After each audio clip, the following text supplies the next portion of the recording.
Olá! Poder expressar a fé, seja ela qual for. O direito à liberdade religiosa é garantido por lei, mas na prática o que se observa são inúmeros casos de violência e agressão contra várias crenças. Só para se ter uma ideia, no Brasil, uma denúncia é registrada a cada 15 horas. Um sintoma claro de uma enfermidade cada vez mais conhecida no país, a intolerância religiosa. No ponto de encontro de hoje, os desafios do diálogo interreligioso no mundo.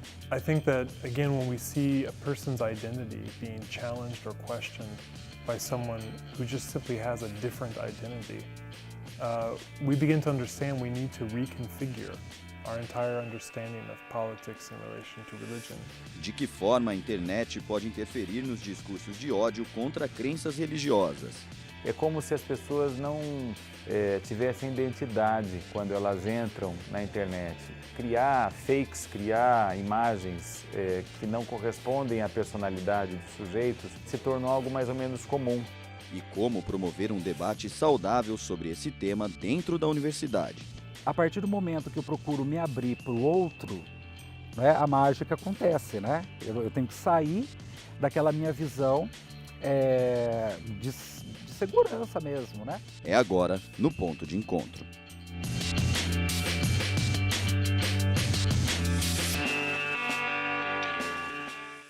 Praticar a fé.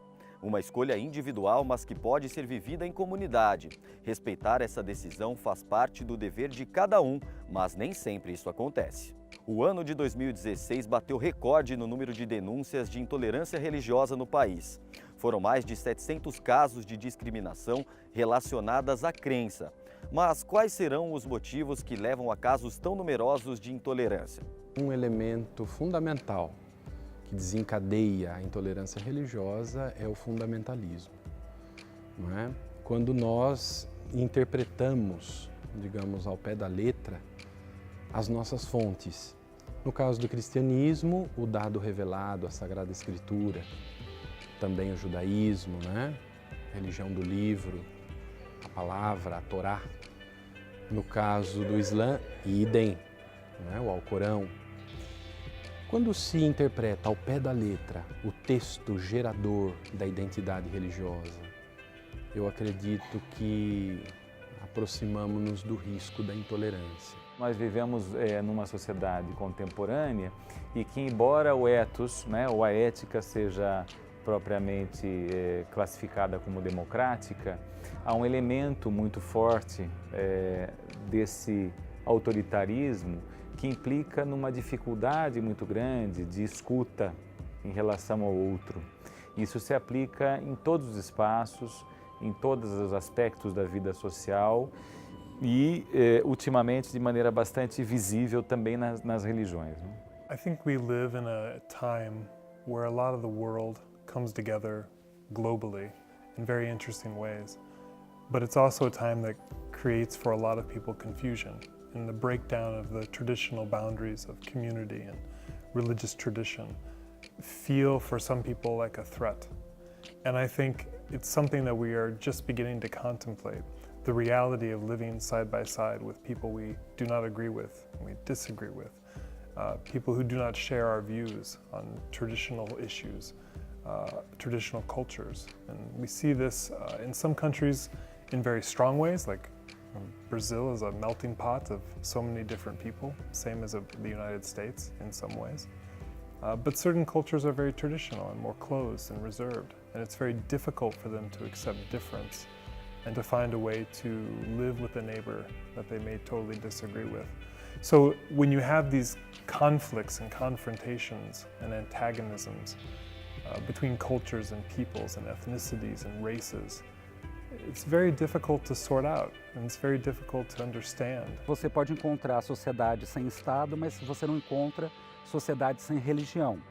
Então toda a sociedade ocidental oriental, ela tem, não é, uma religiosidade, uma espiritualidade, mas o nosso problema, eu diria, é um problema ocidental em primeiro lugar, né, que você tem a intolerância, vamos dizer, como o fundamento dela, a tentativa, vamos dizer, a busca de um poder hegemônico.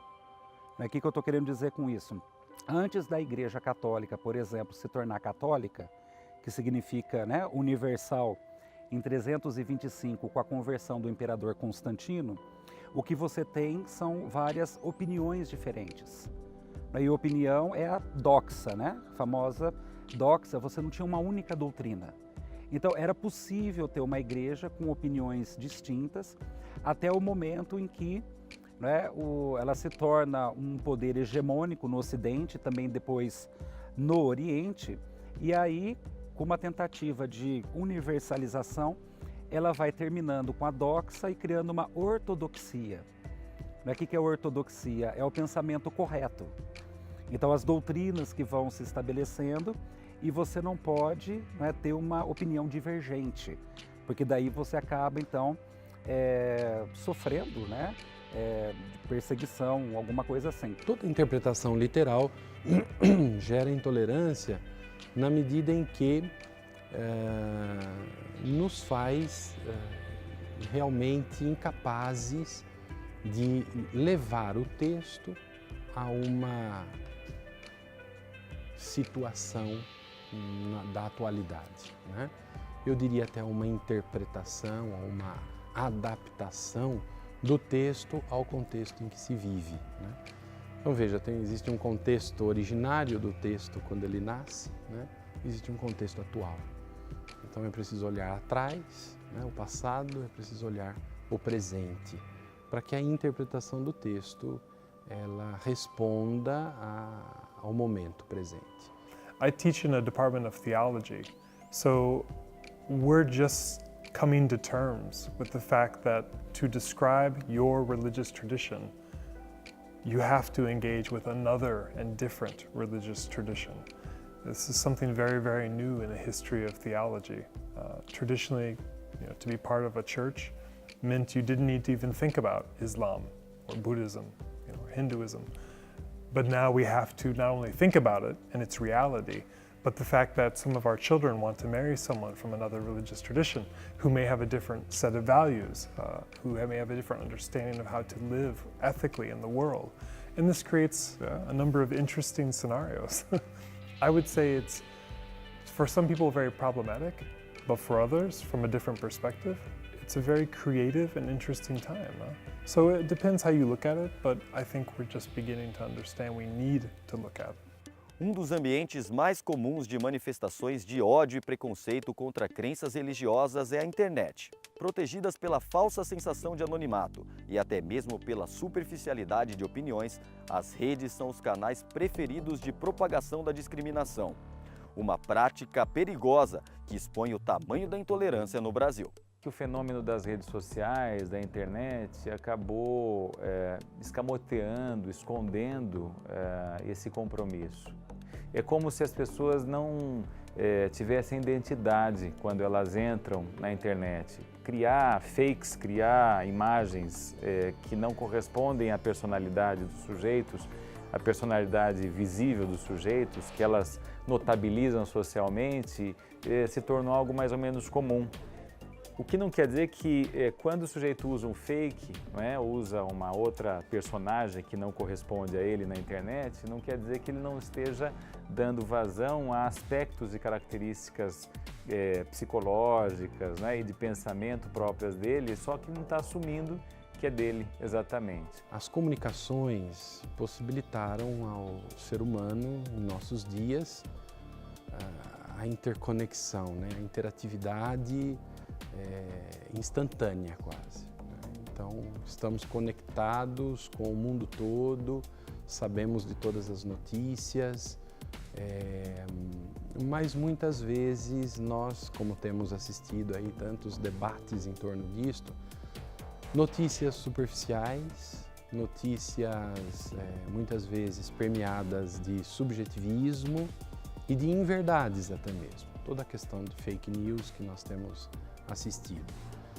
A superficialidade em matéria de comunicação, no meu entender, também gera intolerância. Porque, infelizmente, o fundamentalismo, ele não consegue enxergar o outro, na verdade, a face do outro, É aquela questão da heterodoxia, ele vê o outro como inimigo. Então, o diabo é sempre o outro, nunca eu, Eu nunca vou perguntar se eu posso estar errado, posso ter uma visão diferente. Então, Eu acho que há muitas pessoas que confundem também a questão da isonomia, a isogoria, que é a igualdade que você tem de opinião com a capacidade de falar qualquer coisa.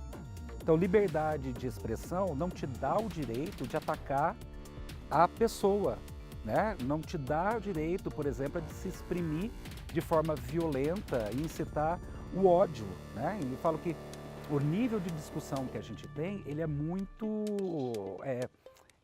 nivelado, ele é muito raso, né? Porque a pessoa não conhece religião, ela conhece pouco, não teve acesso, né? Vamos dizer, uma educação às vezes formal, e não sabe que o respeito é a base, né? Para se viver na cidadania. A notícia flash, ela pode gerar a sensação no interlocutor de que ele já possui toda a informação necessária a respeito do que quer que seja, como o nosso assunto é religião, a respeito de uma determinada identidade religiosa.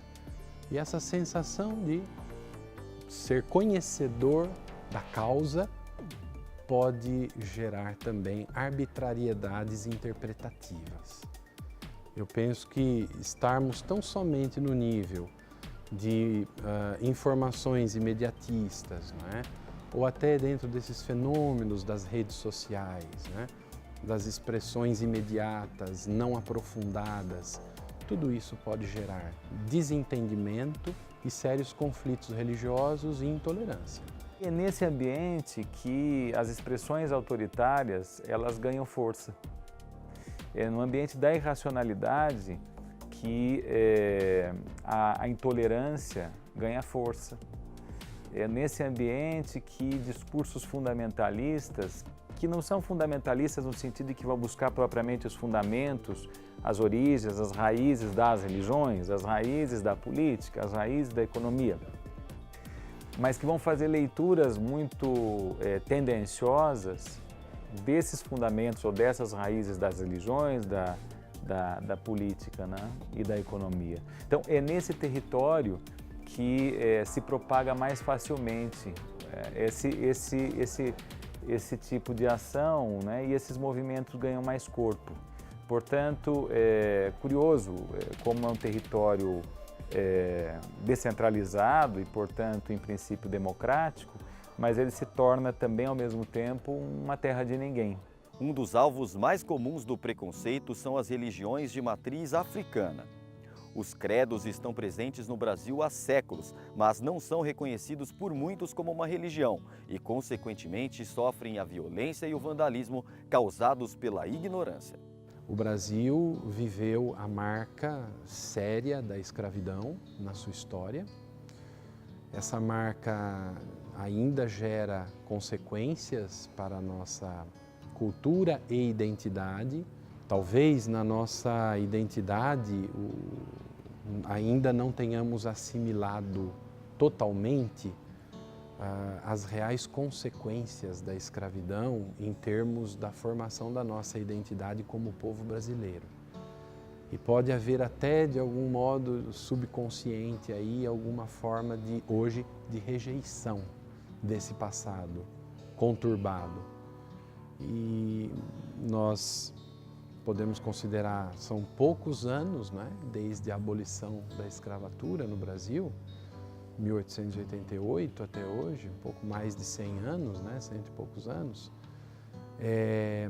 nós ainda não assimilamos historicamente isso. Em termos de história, é ontem, né? Então eu acredito que o desconhecimento e uma abordagem mais transparente das consequências da escravidão, do quanto o afrodescendente foi no Brasil rejeitado, submetido, oprimido, não é?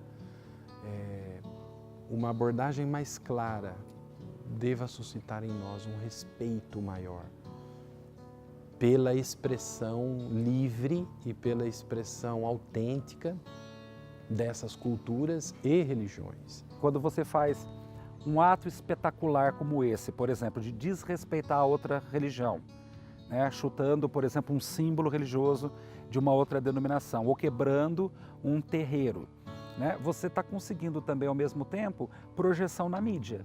E o que importa hoje, por exemplo, a gente sabe que é, né, um discurso midiático para você conseguir difundir os seus valores. Então, há um pouco, né, dessa visão de conflito mesmo, né, por causa da religião do outro é sempre a errada, mas tem toda uma estratégia por trás, né, que ela é mais complexa e que visa, por exemplo, atingir de forma racional esses meios, esses fins, né, que estão sendo buscados pela religiosidade. Aqui no Brasil, especialmente, a gente pode sim afirmar que há um processo de esquecimento, de fazer de conta que não existe, não é? Que há um apagamento de uma identidade possível social, que é a identidade negra e a identidade religiosa negra, ou as identidades religiosas negras, e também ou um processo de combate, não é? Muitas vezes de combate até violento, historicamente violento. Uma abordagem diferenciada em relação a essas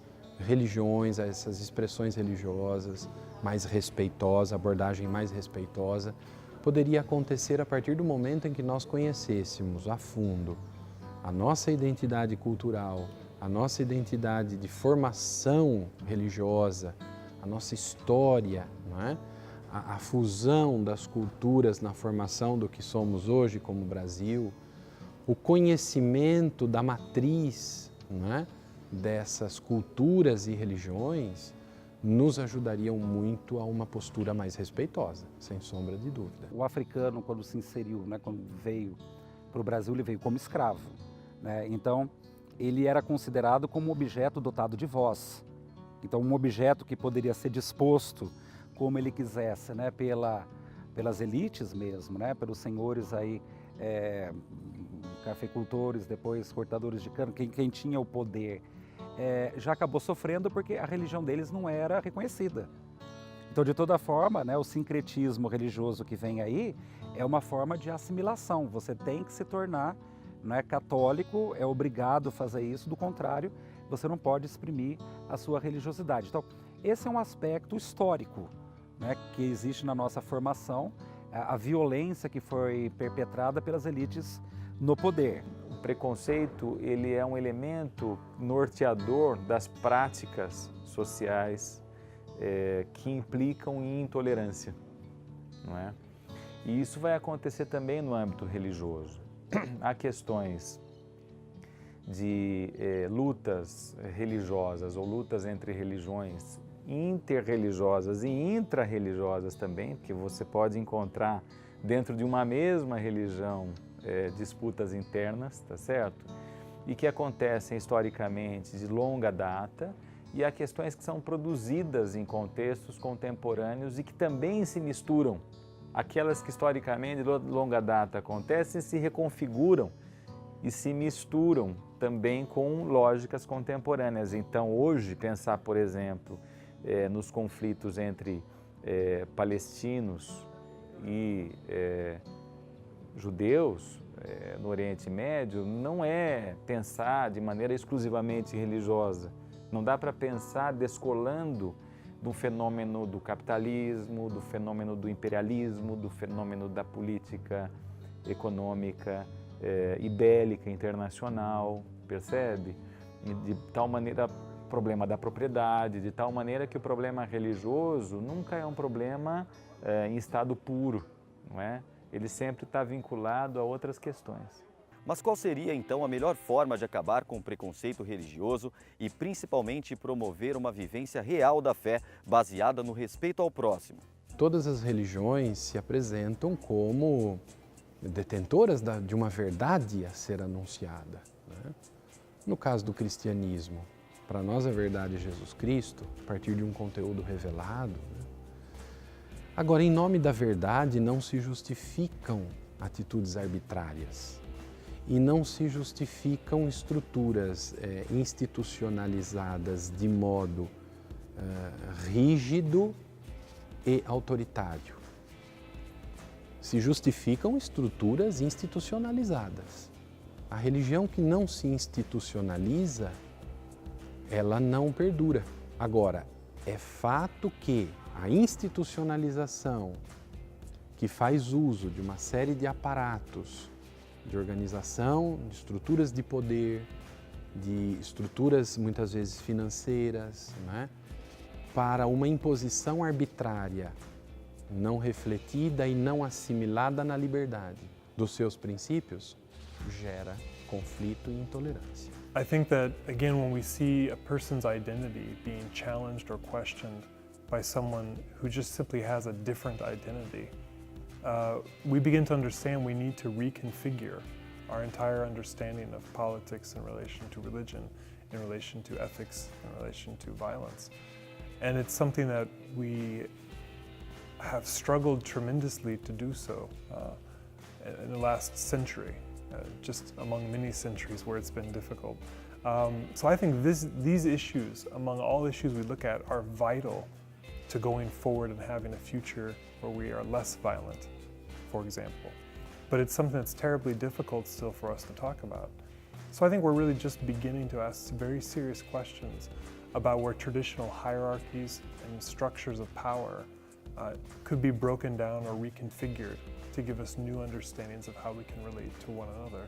So I think we're at a very creative and interesting time, but we have to continue to press these issues of politics, religion, ethics, and how we interact, and where traditional structures of power need to be challenged so they can be realigned to be more equitable in their distribution for everyone. Toda ciência, ela tem no seu bojo o princípio da veracidade científica que a orienta, né? O que o orienta. Nesse sentido, promover um conhecimento sério, fundamentado, verdadeiramente científico das expressões das identidades religiosas neste espaço universitário é fundamental.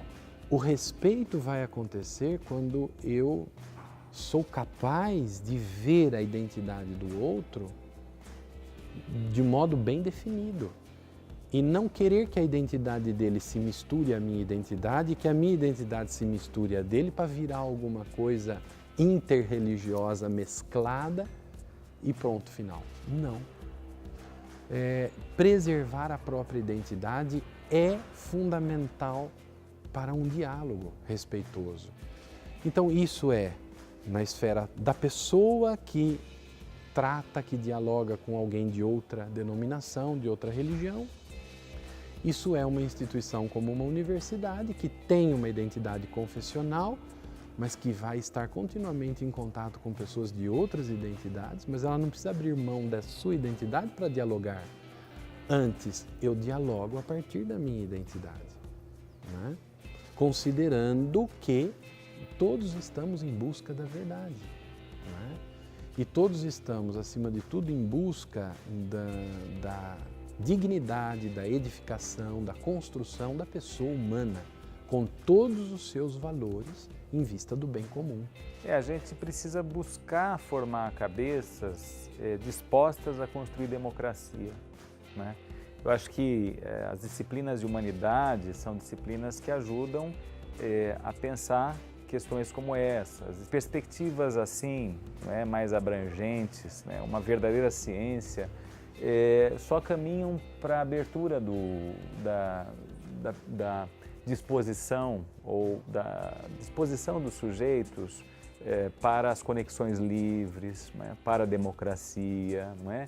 E para entender que é impossível fazer ciência, é impossível ser um bom profissional, é impossível ser um bom cidadão se não houver essa abertura efetiva para o diálogo, né? E para aprender a aprender, né? Para aprender a escutar, tá certo? Então escutar é tão importante quanto dizer aquilo que aprendeu. Eu acho que hoje a gente tem que superar a ideia porque não se trata de tolerar o outro. A tolerância tem esse sentido, né, de eu tolerar, ele lá no canto dele, eu no meu, ele faz o que ele quiser no canto dele, o espaço privado às vezes, eu vou fazer o meu no espaço privado. Então, essa ideia de um Estado liberal laico, por exemplo, ele não existe na América Latina. Eu diria que pouco existe também na Europa, né, mas as religiões, elas têm um espaço dentro da sociedade, que eu acho que não deve ser só o espaço privado, elas têm como contribuir para um espaço público. Então, eu acho que um primeiro elemento importante é tentar superar essa visão da tolerância, que seria dado, por exemplo, por um Estado liberal que reconhece a laicidade para todas as religiões, cada um tem o seu espaço, mas o Estado não negocia, não trabalha com nenhuma delas. Então o modelo, né, que eu prevejo é uma coisa assim, um Estado multiconfessional, em que cada uma tem a sua importância, né, e que pode ter uma atenção da parte do Estado. Então para isso a gente necessitaria, por exemplo, de um espaço de diálogo mesmo interreligioso, né, porque a partir do momento que eu procuro me abrir para o outro, né, a mágica acontece, né? Eu tenho que sair daquela minha visão de segurança mesmo, né? E tentar conhecer o outro. E eu digo, para fazer isso, você tem que ter certeza, tem que ter segurança daquilo que você é, da sua identidade, vamos dizer, religiosa, que muita pessoa não tem. Né? Muitos entram hoje, por exemplo, numa determinada religião, para conseguir ou bem simbólico, né? Ou alguma coisa rápida, né? Para a sua vida, mas sem tradição nenhuma. Então, se eu conheço as minhas doutrinas, se eu conheço a minha tradição, se eu conheço de onde eu vim, eu posso me abrir para o outro sem medo de me perder. I think learning to take those conversations that happen at universities and apply them to the rest of society is a very difficult thing to do, but it's also a very necessary thing to do. So having those conversations publicly is very, very important. And it's something we seriously lack. This was a conversation we completely lack in the United States, and people don't want to take part in this. And we have Donald Trump, and I could say many things about him, but we don't have conversations like that in a public space. So making intellectual life and intellectual conversation a part of culture and society is essential, I think, to being able to have reasonable conversation and dialogue about the differences so that we can become aware of the differences and also learn how to work with those differences and what the implications of those cultural and ethical and religious and political differences will be for the society at large. So I think having these conversations is vital and very important. E essa edição do Ponto de Encontro fica por aqui. Para denunciar casos de intolerância religiosa, o Disque 100, vinculado ao Ministério dos Direitos Humanos, funciona 24 horas por dia e a ligação é gratuita. Lembrando que se você quiser rever essa e outras produções da TV PUC, basta acessar a nossa página no Facebook ou o nosso canal no YouTube. Muito obrigado pela sua companhia, um ótimo final de semana e até mais. Tchau, tchau.